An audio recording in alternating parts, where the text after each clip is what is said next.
Hi friends, வணக்கம் welcome back to my channel. இன்னைக்கு நம்ம சேனல்ல நிறைய யூஸ்ஃபுல்லான டிப்ஸ் ஷேர் பண்ணியிருக்கேன். ஒரு டிப்ஸும் கண்டிப்பா உங்களுக்கு ரெகுலர் லைஃப்ல தேவைப்படக்கூடிய டிப்ஸாவே இருக்கும் அப்படினே சொல்லுவேன். சோ நம்ம சேனல்ல நிறைய பேர் Subscribe பண்ணாமயே வாட்ச் பண்ணிக்கிட்டு இருக்கீங்க. சோ மறக்காம நம்ம சேனலை வந்து Subscribe பண்ணி வச்சுக்கோங்க. கூட இருக்கிற பெல் ஐகானையும் பிரஸ் பண்ணிக்கோங்க. ஆல் அப்படிங்கிற நோட்டிஃபிகேஷனையும் கிளிக் பண்ணி வைங்க. அப்பதான் நான் எப்பெல்லாம் வீடியோ போடுறேனோ அப்பெல்லாம் நீங்க வந்து மிஸ் பண்ணாம பார்க்க முடியும். இப்போ இந்த வீடியோக்கு ஒரு லைக் கொடுத்துட்டு வீடியோ பார்க்கிறதுக்கு ஸ்டார்ட் பண்ணுங்க. இப்போ வாங்க நம்ம வீடியோக்குள்ள போயிட்டு என்னென்ன டிப்ஸ் இருக்கு அப்படினு சொல்லிட்டு பார்க்கலாம். டிப் நம்பர் 1 என்னன்னு பார்க்கலாங்க. நம்ம வாங்கிட்டு வர்ற மல்லி வந்து எப்படி ரொம்ப நாளுக்கு அதாவது 10 ல இருந்து 15 நாள் வரைக்குமே நம்ம மொட்டாவே எப்படி ஸ்டோர் பண்ணி வைக்கிறது அப்படிங்கறத டிப் தான் ஷேர் பண்ணியிருக்கேன். சோ எப்பவுமே நம்ம வந்து மல்லி வாங்கிட்டு வரும்போது அது மொட்டா இருக்கிற மாதிரி பார்த்து வாங்கிக்கோங்க. அதுவும் பாத்தீங்கன்னா மதியானம் வந்து ஒரு 1 மணில இருந்து 2 மணிக்குள்ள வந்து அந்த பூ வந்து கட்டி வச்சிடுங்க. சோ அது வந்து விரிய கூடாது. உங்களுக்கு வந்து நல்ல மொட்டாவே இருக்கணும். அதே மாதிரி நீங்க பூ கட்டும்போது வந்து பாத்தீங்கன்னா ஃபேனுக்கு கீழ இருந்து கட்ட கூடாது. ஃபேன் காத்து படும்போது உங்களுக்கு சீக்கிரமா இந்த மொட்டுகள் வந்து விரிய ஆரம்பிச்சிரும். சோ அது மட்டும் முக்கியமா பாத்துக்கோங்க. அதுக்கு அப்புறம் வந்து எப்பவும் போல நார்மலா அரும்பா இருக்கிற மாதிரி அந்த பூ எல்லாத்தையுமே வந்து கட்டி எடுத்துக்கோங்க. இந்த மாதிரி நீங்க மொட்டாவே கட்டி வச்சீங்க அப்படினா மட்டும் தான் நீங்க வந்து கட்டி வைக்கிற பூ அது தீந்து போற வரைக்குமே நல்ல மொட்டாவே உங்களுக்கு கிடைக்கும். இப்போ பாருங்க நான் வந்து மல்லியும் முல்லை ரெண்டுமே வந்து வாங்கி இருக்கேன். இப்போ நான் மல்லி மட்டும் உங்களுக்கு ஸ்டோர் பண்ணி காட்றேன். நார்மலா நீங்க வந்து எந்த பாக்ஸ்ல வந்து ஸ்டோர் பண்ணி வைக்கிறீங்களோ அந்த பாக்ஸ் எடுத்துக்கோங்க. ஃபர்ஸ்ட் நம்ம இந்த பூ எல்லாத்தையுமே வந்து எடுத்துக்கலாம். எடுத்துட்டு நம்ம இந்த மாதிரி ஒரு கவர்ல வந்து சேர்த்துக்கலாம். நீங்க இந்த மாதிரி கவர்ல சேர்த்துக்கலாம். அப்படி இல்லனா காட்டன் துணி இருக்குல்ல அந்த துணியில கூட நீங்க வந்து சேர்த்துக்கலாம். சோ நம்மளோட இந்த கவர்ல நீங்க வந்து சேர்க்கும்போது உள்ளுக்குள்ள வந்து சுத்தமா ஏரும் இருக்க கூடாது. அதே நேரத்துல ஈரமாவும் இருக்க கூடாது. பாருங்க இந்த மாதிரி கட்டிட்டு இந்த மாதிரி வந்து ஒரு பாக்ஸ்ல வந்து சேர்த்துடலாம். பூ வந்து நம்ம கட்டி வைக்கிற வரைக்கும் மொட்டாவே தான் இருக்கணும். இதை வந்து நீங்க ஃப்ரிட்ஜில் வச்சிருங்க. பூ வந்து ஃபுல்லா அமுக்கி எப்பவும் வைக்கக்கூடாது. மேலே வந்து கொஞ்சம் ஃப்ரீயா இருக்க மாதிரி பார்த்துக்கோங்க. இந்த பூ வந்து பார்த்தீங்கன்னா ஃப்ரிட்ஜில் நீங்க வைக்கும்போது ஒரு 10 ல இருந்து 15 நாள் வரைக்குமே உங்களுக்கு மொட்டாவே இருக்கும். ஸோ கண்டிப்பா ட்ரை பண்ணி பாருங்க.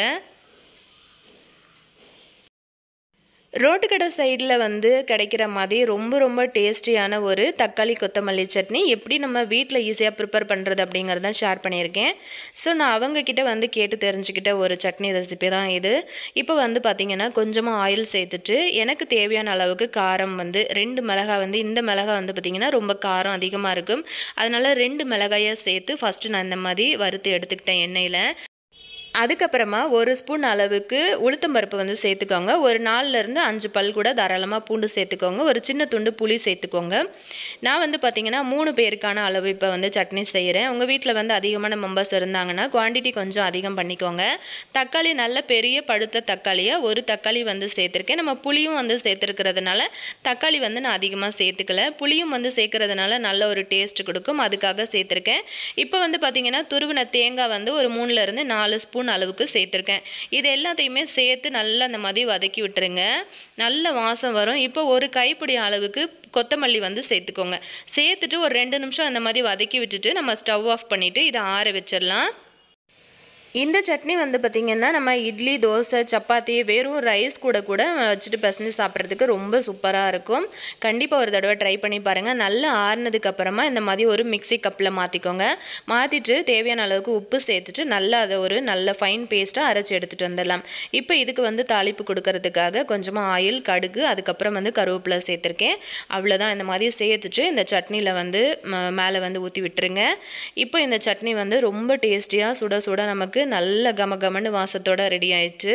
ஸோ கண்டிப்பாக வந்து ஒரு தடவை நீங்கள் செஞ்சீங்க அப்படின்னா திரும்ப செய்வீங்க. அப்படி ஒரு டேஸ்ட் கொடுக்கும் அந்த சட்னி. மல்லி எல்லாம் சேர்ந்து நல்ல வாசமாக இருக்கும். ட்ரை பண்ணி பாருங்கள்.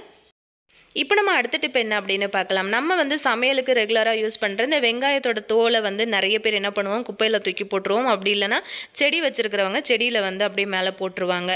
இந்த வெங்காயத்தோலை நம்ம டைரெக்டாக போடும்போது என்ன ஆகும் அப்படின்னு பார்த்தீங்கன்னா இது வந்து மக்கிறதுக்கு நமக்கு ரொம்ப நாள் எடுக்கும். அது மக்கி அதுக்கப்புறமா தான் அது வந்து மண்ணோட மிக்ஸ் ஆகி அது ஒரு உரமாக வந்து மாறும். அந்த மாதிரி இல்லாமல் இதை வந்து எப்படி ஈஸியாக நம்ம வந்து ஃபெர்டிலைசராக ரெடி பண்ணுறது அப்படிங்கிறது தான் பார்க்க போகிறோம். இதுக்கு தேவையான அளவுக்கு நான் வந்து 1 லிட்டர் அளவுக்கு தண்ணி வச்சுருக்கேன். சுடு தண்ணி அதாவது அடுப்பில் வந்து கொதிக்க வச்சுருக்கேன். தண்ணி கொதிக்கும் போது 1 ஸ்பூன் அளவுக்கு டீ தூள் சேர்த்துக்கலாம். டீ தூள் சேர்த்து கொதிச்சதுக்கு அப்புறமா ஒரு 4-5 பழுத்த வாழைப்பழம் இருக்குது பார்த்தீங்களா அதோட தோல் வந்து சேர்த்துருக்கேன். அதுக்கப்புறம் வெங்காயத்தோலையும் சேர்த்து கொஞ்சம் நேரத்துக்கு இதை வந்து கொதிக்க விடுங்க. உங்களுக்கு பார்க்கும்போதே தெரியும் நல்லா அந்த கலர் எல்லாமே வந்து அதில் ஃபுல்லாக இறங்கிடும். அதாவது இந்த தோலில் இருக்கிற சாறு எல்லாமே வந்து இறங்கிடும். அதுக்கப்புறமா இந்த மாதிரி உங்களுக்கு கிடைக்கும். நீங்கள் வந்து இதை இறக்கி ஆற வச்சுட்டு அதுக்கப்புறம் அந்த மாதிரி ஃபில்ட்ரு பண்ணி எடுத்துக்கோங்க. இந்த மாதிரி ஃபில்டர் பண்ண தண்ணியில் ஒரு 4லேருந்து 5 லிட்டர் தண்ணி எக்ஸ்ட்ரா கூட நீங்கள் வந்து மிக்ஸ் பண்ணிக்கலாம். உங்ககிட்ட எவ்வளோ செடி இருக்கோ அதை பொறுத்து நீங்கள் எக்ஸ்ட்ரா தண்ணி வந்து மிக்ஸ் பண்ணிவிட்டு நீங்கள் வந்து வச்சுருக்கிற எல்லா விதமான செடி, அதாவது பூச்செடி, காய்கறி செடி, என்ன செடிகள் வந்து வச்சுருந்தாலும் நீங்கள் இதை வந்து அதுக்கு உரமாக நீங்கள் கொடுத்துட்டே வந்தீங்க அப்படின்னா வாரத்தில் ஒரு நாள் கொடுத்தா கூட போதும். ஸோ என்கிட்ட வந்து பார்த்திங்கன்னா கொஞ்சமாக தான் இருக்குது செடி. அதுக்கு தேவையான அளவுக்கு நான் வந்து தண்ணி எக்ஸ்ட்ரா மிக்ஸ் பண்ணியிருக்கேன்.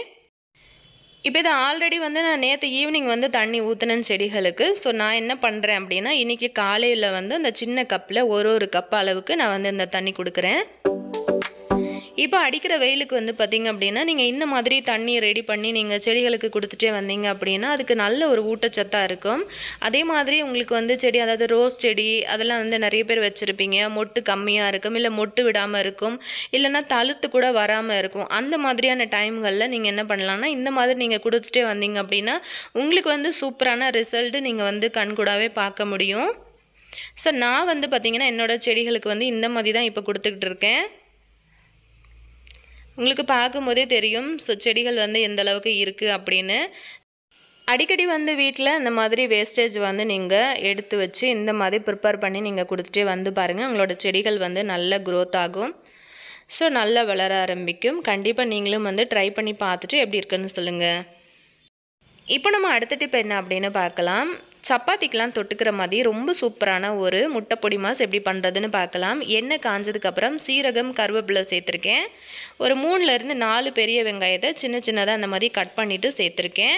நம்ம வந்து இதுக்கு சப்பாத்திலாம் செய்யும்போது அது கிரேவி பண்ணணும், குருமா பண்ணணும் அந்த மாதிரி இல்லாமல் ஒரு 4 முட்டை இருந்ததுன்னா டக்குன்னு நீங்கள் இந்த மாதிரி ரெடி பண்ணிக்கலாம். கூடவே வந்து வெங்காயம் வதங்கிறதுக்காக உப்பு, மஞ்சத்தூள் சேர்த்துருக்கேன். சேர்த்துட்டு இதை வதக்கி விட்டுருங்க. வெங்காயம் ரொம்பலாம் வதங்கக்கூடாது, ஒரு பாதி அளவுக்கு வதங்கினாலே போதும் நமக்கு. இப்போ இது கூட நம்ம என்ன சேர்க்க போகிறோம் அப்படின்னு பார்த்தீங்கன்னா சின்னதாக ஒரு குட்டி தக்காளி வந்து சேர்த்துக்கோங்க. எப்போவுமே முட்டை பொடி மாஸ் நீங்கள் பண்ணும்போது ஒரு தக்காளியை மட்டும் சேர்த்து பாருங்கள். ரொம்ப சாஃப்டாக இருக்கும் நம்மளோட முட்டை பொடி மாஸ் நம்ம செய்யும்போது. இது கூட வந்து பார்த்திங்கன்னா 2 ஸ்பூன் அளவுக்கு காரத்துக்கு தேவையான அளவுக்கு நான் தனி மிளகாத்தூள் வந்து சேர்த்துருக்கேன். சேர்த்துட்டு இது எல்லாத்தையுமே நல்லா மிக்ஸ் பண்ணி கொடுத்துடலாம்.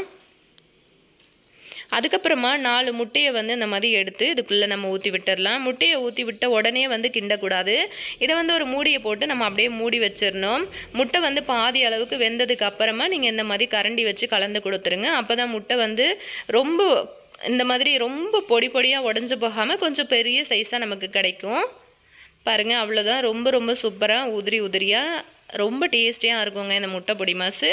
ஒரு தடவை கண்டிப்பாக நீங்கள் ட்ரை பண்ணி பாருங்கள். ட்ரை பண்ணி பார்த்தீங்க அப்படின்னா உங்களுக்கே தெரியும், சப்பாத்தி, சாதம் எல்லாத்துக்குமே வச்சுட்டு சாப்பிட்றதுக்கு ரொம்ப சூப்பராக இருக்கும். இப்போ நம்ம அடுத்த டிப் என்ன அப்படின்னு பார்க்கலாம். இந்த தேங்காய் நாரெல்லாம் இருக்குல்ல, இதெல்லாம் நம்ம வந்து தேங்காய் உரிச்சதுக்கப்புறம் இந்த நாரை நிறைய பேர் தூக்கி போட்டுருவாங்க. நான் என்ன பண்ணுறேன் அப்படின்னு பார்த்தீங்கன்னா இதை வந்து செடிகளுக்கு கொடுக்க போகிறேன். இப்போ அடிக்கிற வெயிலில் வந்து பார்த்திங்கன்னா செடிகளில் வந்து இந்த மாதிரி நீங்கள் வந்து மேலே போட்டு வச்சுருங்க.